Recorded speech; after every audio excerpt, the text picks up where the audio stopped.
自从我来了日本，就吃了非常多的便当，但是从来没有吃到过像今天这样的。什么呀？肘子肉，太噎了。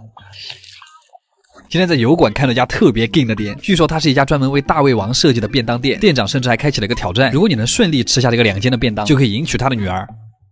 啊，怎么可能？这家店现在在油管上面特别的火，不仅是因为它量大，其实主要是因为它便宜，有多便宜，待会儿对比一下你们就知道了。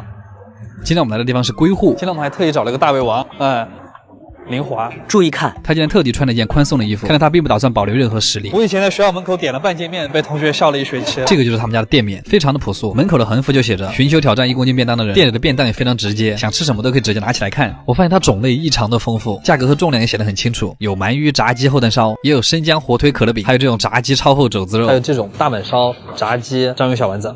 七龙珠可还行，它甚至还有这种350日元的超低价区，折合人民币才19块。这种陨石饭团也很劲。我今天要挑战的就是这个肘子肉。じゃ2000円でお願いします。ありがとうございます。真实的1公斤哦，拿在手里像提了一个铅球。为了吃他们家，我已经3天没吃饭了，想看一下我能吃掉多少克，所以还专门准备了一个秤。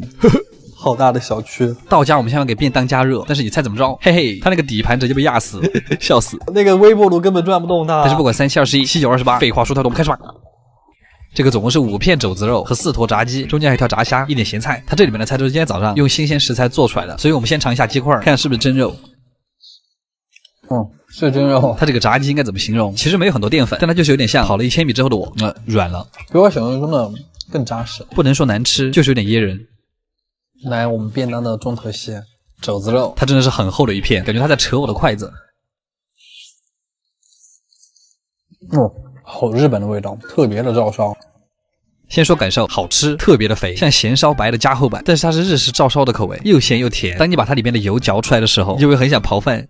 但是这种快感也仅限于2片肉之内。当你吃第3片的时候，你会感觉你的整个食道都挂满了猪油，非常独特的体验。换个口味，吃根炸虾，虾肉本身还是嫩的，就是外面的淀粉已经软了。接下来我们直接快放吧。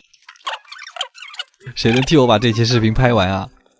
我们来看一下我们刚才吃了多少，还剩多少。肉的话只剩2片肘子肉和一个虾尾。你吃了300克、200克、270克，你还称着半斤，骗人！好的，我们现在在此宣布挑战1000克便当，大失败。再看一下大胃王吃了多少，吃了124克所以我们到底在挑战什么呀？无语。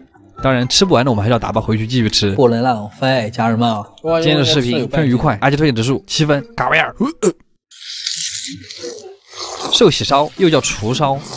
它作为最具代表性的日本传统美食之一，来了日本之后应该怎么选店？其实你可以像我一样，盲选这一家就对了。它也是目前日本寿喜烧界的天花板。我就很想知道，开了138年的店，为什么还能开？今天的东京下起了小雨，就像输了竞技赛的我，早上起来好好刷牙。又到了吃寿喜烧的日子啊！金办这家店不仅特别老，而且日式服务做得巨好，这可能也是它贵的原因。すみません、6です。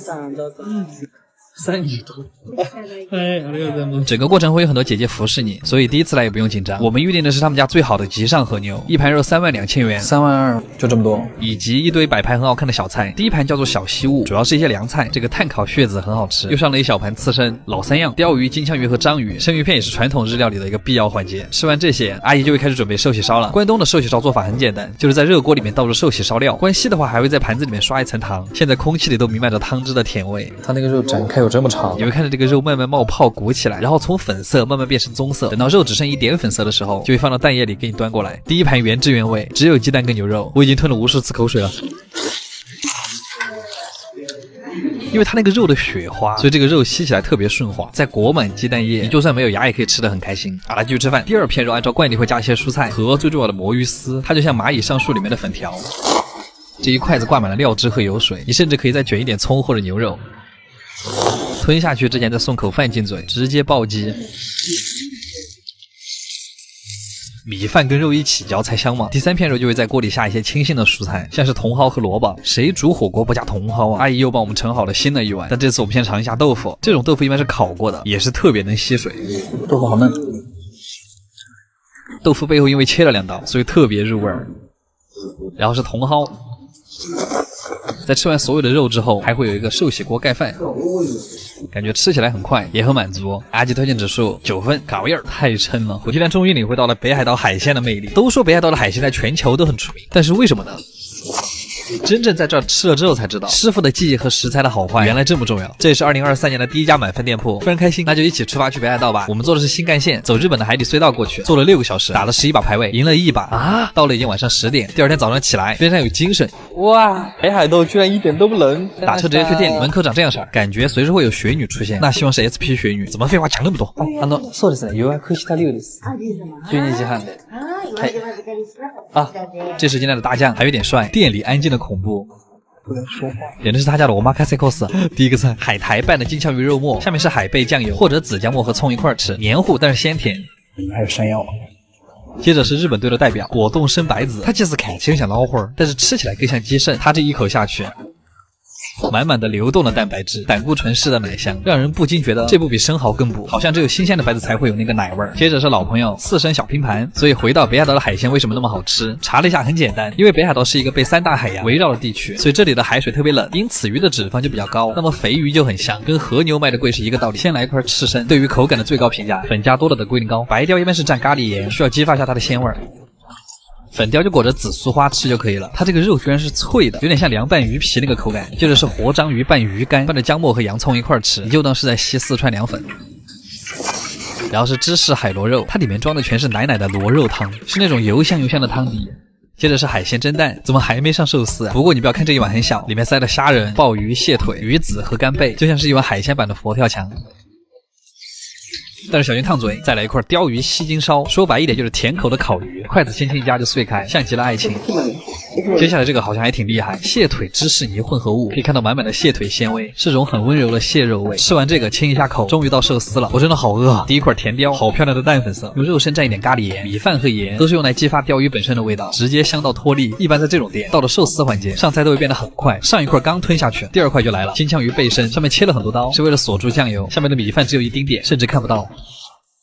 这个是北海道特产的甜虾，纯生，为了还原最好吃的甜味儿，中间是一溜芥末，我特别喜欢这个，是一种黏糯的鲜甜。然后是鱼子军舰，我其实有点吃不来。QQ 爆珠，下一个贝柱寿司，拿着像坨胶泥，它这个肉真的很厚，嚼开之后那股甜味就会扩散出来。竹夹鱼寿司又叫阿基寿司，改刀改得很漂亮，上面是姜末和小嫩葱，还刷了一点臭橙醋，上了一碗味增汤，喝一口继续。粉色的这个是湿鱼，它的油脂很丰富，入口就是软糯回甘。我建议什么都不蘸。最后一块一般是最高级的黄金海胆，看这个成色就知道，成块的海胆没有塌掉，没有化开。都不舍得吞。一般吃寿司的最后会有个厚蛋烧和一个撑饱的寿司，这2个下肚，你就会获得至高的满足感。最后的甜点是芥末冰淇淋，就是冲鼻辣辣的口感。这家店总体来说都特别的好，而且这个价格也是他拿满分的一个原因，可以带上自己喜欢的人一起过来吃。阿杰推荐指数10分，嘎样。